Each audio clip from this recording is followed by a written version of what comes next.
Assalamualaikum warahmatullahi wabarakatuh. Perkenalkan, kami dari kelompok 2 untuk mata kuliah pendidikan agama Islam pada tugas 1 untuk jurusan pada prodi informatika untuk kelas EP303. Di sini saya dengan teman saya, Muhammad Syabani, kami akan mempresentasikan tentang materi pada sesi ke-15, yaitu moral remaja dalam era modern. Ya, lanjut Bang ke slide kedua.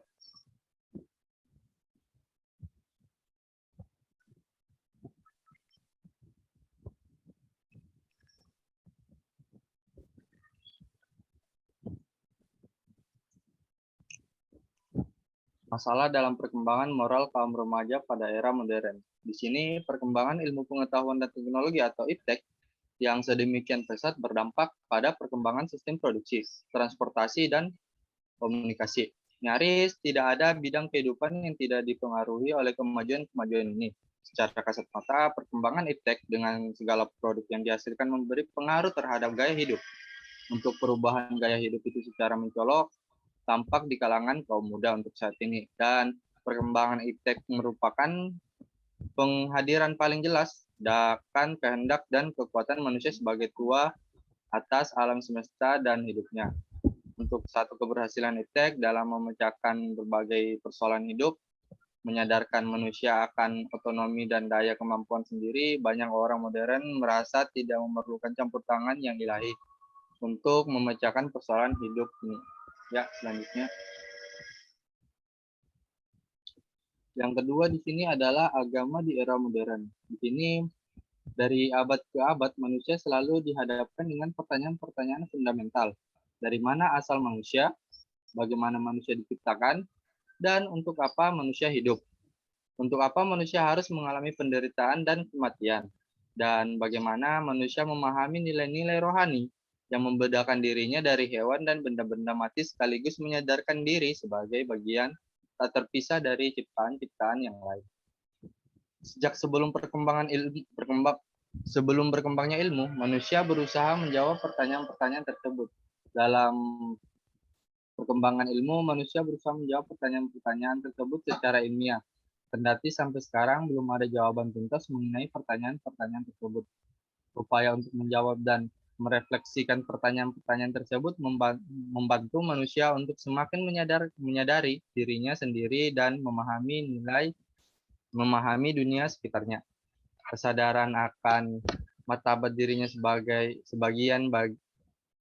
bagian tak terpisah dari alam semesta memberi pengaruh terhadap sikap dan perilakunya di tengah dunia ini. Manusia adalah puncak dari evolusi alam. Ya, untuk slide selanjutnya. Agama bersangkut paut dengan seluruh hidup manusia. Dari segala segi-seginya, dasar dari sebuah agama adalah iman, yaitu relasi mendalam manusia dengan Allah yang menginspirasi hidup. Agama berhubungan dengan pertanggungjawaban intelektual agar orang terbuka untuk semakin memahami ajaran dan memaknai serta mengkomunikasikannya dalam kesaksian hidup di kesaksian hidup dari abad ke abad manusia selalu dihadapkan dengan pertanyaan-pertanyaan fundamental seperti yang sudah saya jelaskan tadi ya. Untuk slide selanjutnya.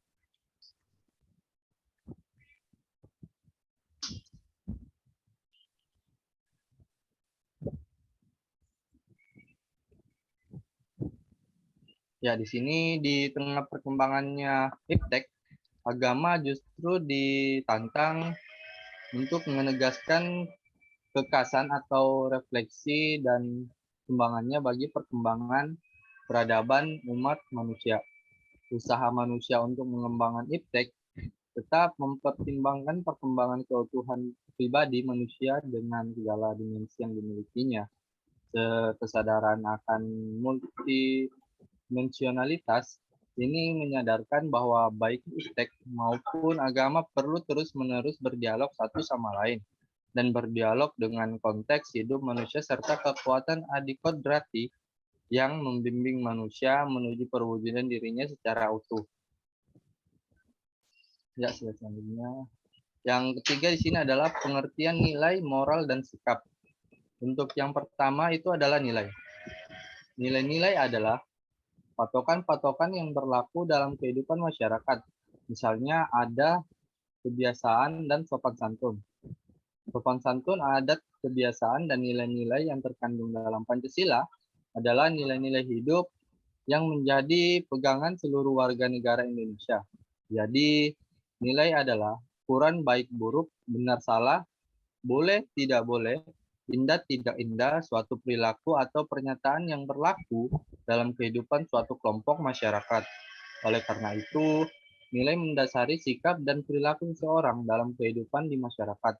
Moral sendiri adalah ajaran tentang baik buruk suatu perbuatan dan kelakuan akhlak atau kewajiban dan sebagainya. Itu yang diterangkan oleh Purwan Darmito. Dan untuk yang kedua adalah moral. Dalam moral diatur segala perbuatan yang dinilai baik dan perlu dilakukan, serta sesuatu perbuatan yang dinilai tidak baik dan perlu dihindari. Moral sendiri berkaitan dengan kemampuan seseorang untuk membedakan antara perbuatan yang benar dan yang salah. Dengan demikian, moral juga mendasari dan mengendalikan seseorang dalam bersikap dan bertingkah laku. Sebagai pendidik, misalnya kesadaran akan adanya hubungan antar semua bagian perkembangan ini bermanfaat untuk perencanaan kurikulum untuk berbagai kelompok usia anak. Kurikulum untuk bayi, anak-anak yang baru belajar berjalan dan anak usia persekolahan hampir dipastikan digerakkan oleh kebutuhan untuk mendukung perkembangan yang sehat pada semua bagian dari anak. Dan yang ketiga di sini adalah sikap. Setiap anak adalah seorang pribadi unik dengan pola dan waktu pertumbuhan bersifat individual. Sebagaimana halnya untuk kepribadian atau temperamen, gaya belajar, latar belakang, dan pengalaman keluarga. Semua anak memiliki kelebihan, kebutuhan, dan minat masing-masing. Sejumlah mungkin memiliki kebutuhan belajar untuk perkembangan yang khusus, dan memahami tentang keragaman yang luas, bahkan pada anak-anak usia kronologis atau usia yang dihitung sejak anak lahir. Yang sama hendaknya mengantarkan kita pada kesadaran bahwa usia anak hanyalah sebuah gambaran kasar untuk kemasan perkembangan anak. Dan pengakuan bahwa keberagaman individual bukan hanya diharapkan, tapi juga dihargai menuntut kita sebagai orang dewasa ketika berinteraksi dengan anak-anak memerlukan mereka secara tepat dengan keunikannya masing-masing.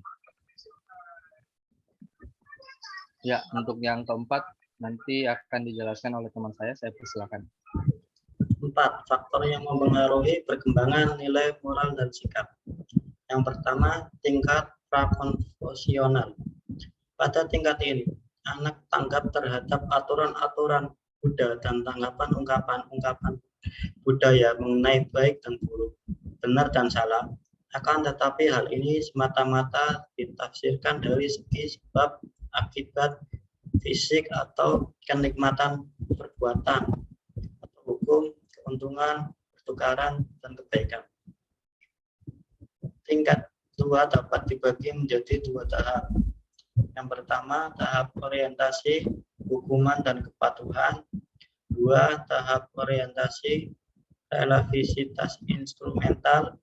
3. Tingkat konvensional. 4. Tahap orientasi, kesepakatan antara pribadi atau orientasi. 6. Tahap orientasi, hukuman, dan ketertiban.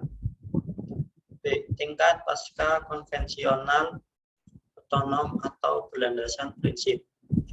Pada tingkat ini terdapat usaha yang jelas untuk merumus nilai-nilai dan prinsip moral yang memiliki keabsahan dan dapat diterapkan terlepas dari otoritas kelompok atau orang yang berpegang pada prinsip-prinsip itu, dan terlepas pula dari identifikasi individu sendiri dengan kelompok tersebut.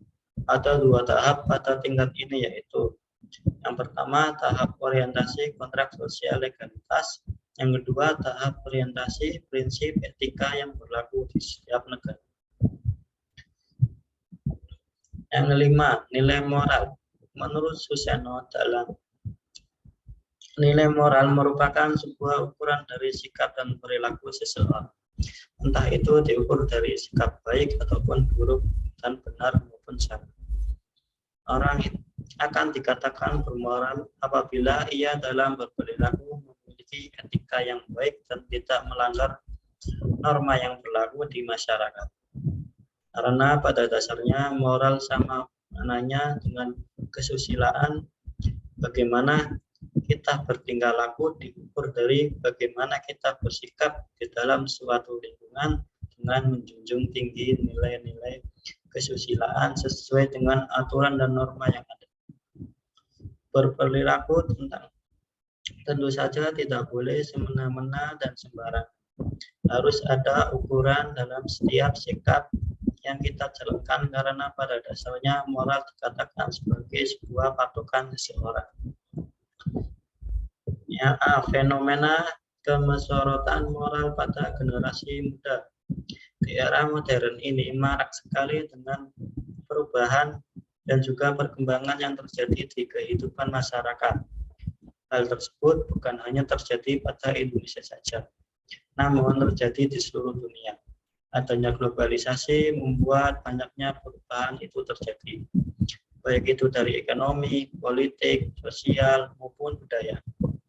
Adanya perubahan yang diakibatkan oleh globalisasi ini sendiri dipengaruhi karena adanya ilmu pengetahuan dan juga kemajuan teknologi yang menciptakan keragaman budaya di dunia yang bersifat homogen. B. Pentingnya penanaman nilai moral pada anak. Moral tidak serta-merta ada secara alamiah dalam diri setiap manusia ketika mereka dilahirkan. Penanaman nilai moral sangat penting dilakukan, terutama pada anak sejak dini.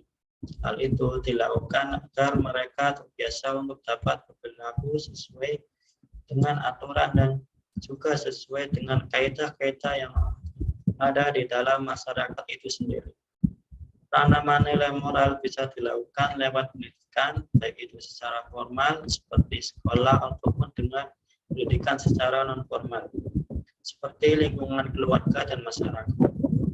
Ketiganya sama-sama memiliki peran yang penting untuk proses penanaman moral pada anak. Lingkungan yang memiliki peran yang paling penting tentu saja lingkungan keluarga, sebab lingkungan keluarga merupakan lingkungan pertama kali di mana anak akan didik segala tingkah laku dan moralnya. Oke, penanaman nilai moral di sekolah. Peran guru tentunya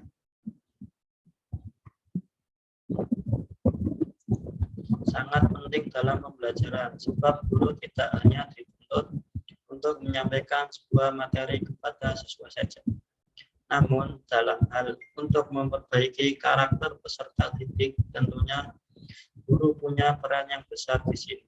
Guru harus memiliki strategi dalam sebuah pembelajaran untuk membuat nilai-nilai yang dia ajarkan ke siswa tidak hanya dipahami secara teoritis, namun bagaimana agar nilai tersebut dapat dijadikan sebuah pedoman dalam kehidupan bagi peserta didik dalam lingkungan sekitar. Penanaman nilai moral melalui jalur pendidikan dapat dilakukan dengan berbagai cara oleh guru. Satu di antaranya yaitu dengan menggunakan kearifan lokal sebagai sumber belajar peserta didik. 6. Degradasi moral remaja. Degradasi berarti kemunduran, kemerosotan atau penurunan dari suatu hal, sedangkan moral adalah akhlak atau budi pekerti menurut Kamus Besar Bahasa Indonesia. Jika kita interpretasikan keduanya, maka degradasi moral merupakan suatu fenomena adanya kemerosotan atas budi pekerti seorang maupun sekelompok orang. Ada 10 indikasi gejala penurunan moral yang perlu mendapatkan perhatian agar berubah ke arah yang lebih baik. Kekerasan dan tingkah anarki, pencurian, tindakan curang, pengabaian terhadap aturan yang berlaku, tawuran antar siswa, tidak toleran, penggunaan bahasa yang tidak baik, kematangan seksual yang terlalu dini dan penyimpangan, sikap merusakan diri, penyalahgunaan narkoba. Lingkungan sekolah dianggap berperan penting dalam pembentukan moral siswa. Sekolah merupakan lingkungan pendidikan sekunder yang secara sistematis melaksanakan bimbingan, pengajaran, dan latihan dalam rangka membantu siswa supaya mampu mengembangkan potensi, baik berkenan dengan aspek moral, spiritual, intelektual, emosional, maupun sosial. Maka dari itu, peran sekolah terbilang cukup besar, ditambah lagi hampir sepertiga waktu siswa dihabiskan di sekolah. Kebanyakan orang tua juga menganggap dunia pendidikan sudah cukup memberikan muatan-muatan moral pada anak-anaknya. Namun, kondisi dunia pendidikan saat ini dirasa belum mampu sepenuhnya untuk membentuk moral siswa.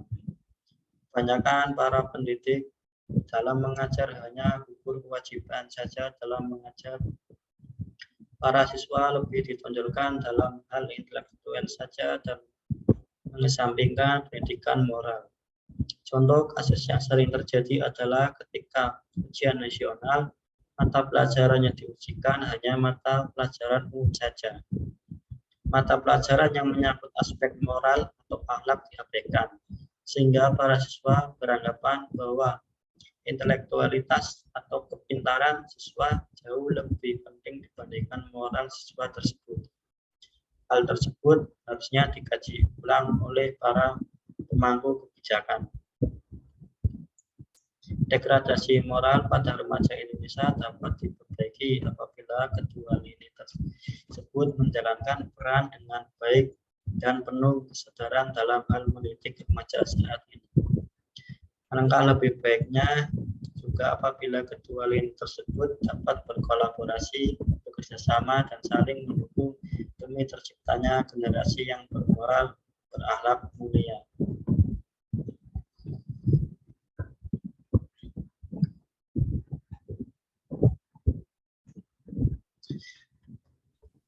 Ya, mungkin itu saja yang dapat kami sampaikan pada presentasi kali ini. Untuk kurang lebihnya mohon dimaafkan. Dan saya sebagai moderator mengucapkan terima kasih untuk kesempatan dan waktunya.